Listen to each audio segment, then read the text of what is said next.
العثمانيين، دخول الإنجليز، الفرنسيين، اليونان والرومان وقبلهم الفرس، كل ده كان فتح ولا غزو واحتلال؟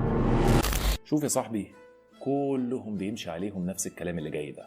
أنا لاشين، شخص قرر يبدأ رحلة بحث مختلفة وأشارك رحلتي معاك. صاحبي، في الرحلة في العصور القديمة ما كانش فيه مفهوم معروف لسيادة الدولة. يعني تقدر مثلا تقولي ايه هي حدود مصر ايام الفراعنة؟ لو دورت هتلاقي ان حدودنا مرة كانت ممتدة لحد منابع النيل، ومرة كانت لحد النوبة، ومرة كانت لحد البحر الأحمر بس، ومرة كانت سوريا الحالية معانا. حدود الدول زمان كانت متغيرة، وبما ان مفهوم الدولة الحديثة قايم اصلا على الحدود، يبقى مفيش مفهوم اسمه احتلال او غزو او فتح. ما هو بالعقل كده، غزو ايه لايه اذا كانت اصلا حدودك متغيرة؟ يعني انت لو فقدت السيطرة مثلا على السودان اللي هي اصلا من الاول ما كانتش بتاعتك، هل ده يعتبر غزو؟ اكيد لا. في العصور القديمة كان المتعارف عليه ان حدود دولتك بتقف عند اخر مدى يقدر يوصل له جيشك ويسيطر عليه. وهنا المعيار عندنا حاجتين. اول حاجة، هل القوة الاجنبية اللي دخلت تسيطر على بلدك دي كانت قوة استقرار وتعمير ولا قوة هدم وتدمير؟ والحاجة التانية، تعامل القوة الأجنبية دي مع أهل البلد الأصليين كان عامل إزاي؟ لما نطبق النقطتين دول هنلاقي إن البطالمة اليونان مثلا كان فتح، دول ناس فعلا أجانب، لكن جم واستقروا في مصر وبنوا وعمروا وبنوا مدينة اسكندرية مثلا. تعالوا بقى نجرب نفس المسطرة على الرومان والإنجليز.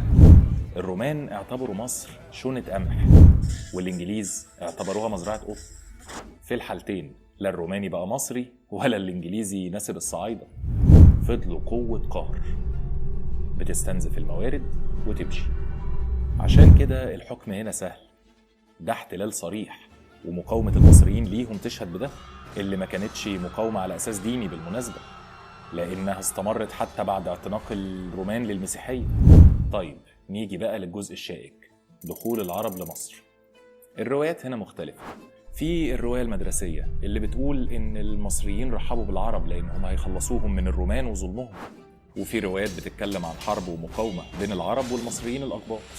عموما الثابت تاريخيا إن دخول العرب المسلمين لمصر ما كانش فيه مقاومة عنيفة، وإن المصريين استوعبوا القادمين من صحراء الجزيرة. المصريين عبر تاريخهم عندهم زي ما تقول كده قرون استشعار، بيحسوا باللي جاي ينهب ويمشي واللي جاي يبني ويستقر ويندمج في المجتمع.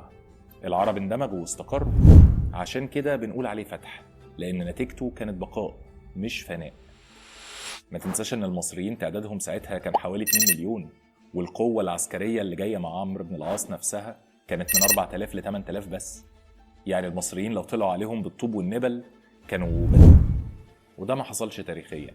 يمكن أول ثورات المصريين بعد الحكم الإسلامي كانت ثورة بشموريين، يعني بعد 200 ل 300 سنة من الفتح الإسلامي لمصر.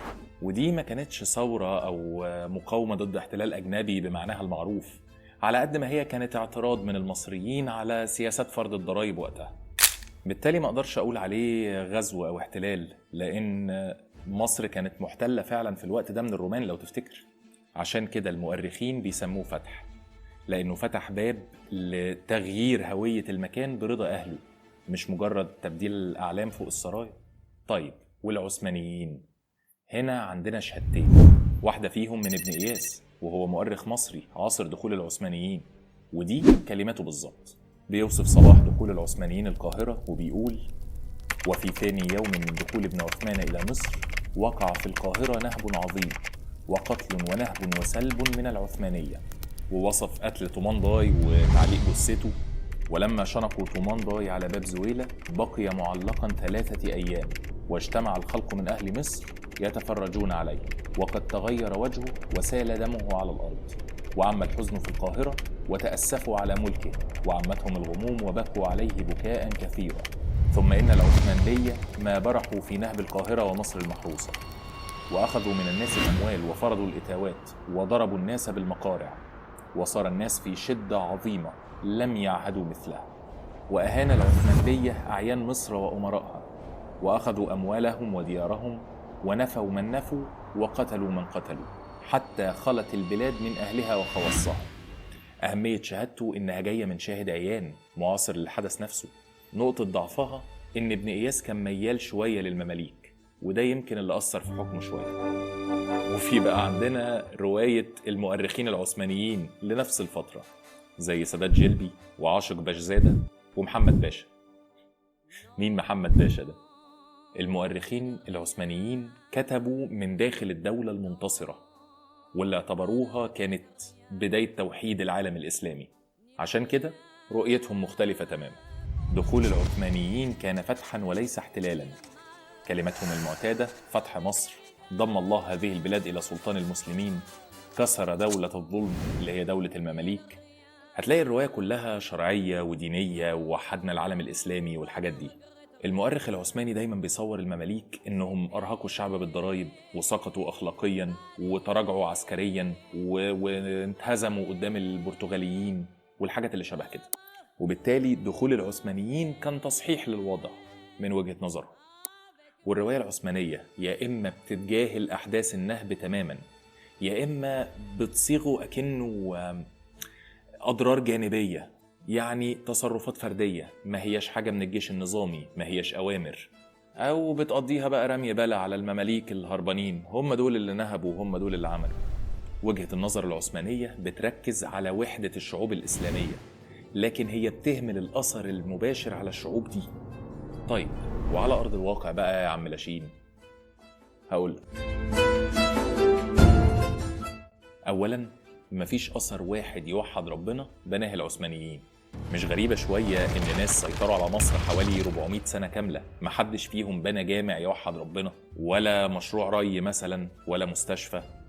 تاني حاجة العمال المهرة اللي اتخذوا للأستانة، ودي بالنسبة لي أخطر نقطة في القصة كلها. صاحبي في الرحلة سليم الأول ما خدش بس العمال، ده خد الأسطوات الصنايعية المهرة اللي بيعرفوا يبنوا ويزخرفوا ويصنعوا سلاح، وساب مصر على البلاطة حرفيا، لدرجة إن في مؤرخين بيقولوا إن في بضايع وحرف اختفت من مصر لمدة 50 سنة كاملة في الوقت ده. ده مش بس احتلال، ده تجريف للحضارة نفسها. والعمال دول فقدان مصر لمهارتهم كان سبب رئيسي في النقطة اللي بعد كده. ثالث نقطة تدهور مصر والعالم العربي عموما تحت حكمهم، وده السبب الرئيسي لتدهور وضع العرب دلوقتي بالمناسبة. ما هو لما انت كمصر وكعرب عموما لما وقفت مكانك وتأخرت، ده اللي سمح لأوروبا إن هي تمسك مشعل التقدم وتسبقك، وجت وراها أمريكا. كل ده وانت محلك سر، وده السبب في الفجوة الحالية اللي بيحافظوا على وجودها واستمرارها. يبقى ما اقدرش اقول عليه فتح، ده احتلال امتص ثروات البلد وتلاعب باسم الوحدة الإسلامية. وأساسا الوحدة اللي بيتكلموا عليها دي ما حصلتش. كل البلاد العربية خرجت من تحت سيطرتهم محتلة باحتلال أجنبي، إيشي بقى إنجليزي وإيشي فرنسي وإيشي طلياني. طب الإنجليزي عم لاشين وقبلهم الفرنسيين، طبعا ده احتلال بدون أي كلام أو نقاش. وإن كنت شايف إن إحنا مدينين الفرنسيين بشوية التقدم اللي إحنا لحقناهم في قطر التقدم، لأنهم بدون ما يقصدوا ساعدوا في إنشاء مصر الحديثة بشكل ما، وقدرنا نلحق آخر عربية في قطر الحداثة والتقدم. ولو كان محمد علي استمر في حكمه وما تأمرتش عليه القوة الأجنبية ومن ضمنهم السلطان العثماني على فكرة، كان يمكن وضع بلدنا اختلف. في النهاية يا صاحبي التاريخ مش مجرد حواديت، التاريخ هو المراية اللي بنشوف فيها إحنا مين وليه حالنا كده النهاردة. سؤالي ليك بقى، تفتكر لو مشروع محمد علي كان كمل، بعيد بقى عن مؤامرات الإنجليز وخيانة الباب العالي والحاجات دي، كان شكل باسبورك هيبقى عامل إزاي النهاردة؟ فكر فيها كده واكتب لي في الكومنتس. وما تنساش تعمل لايك وسبسكرايب وتبعت الفيديو لحد يستاهل يشوفه. أنا لاشين ودي لاشين توكس. سلام.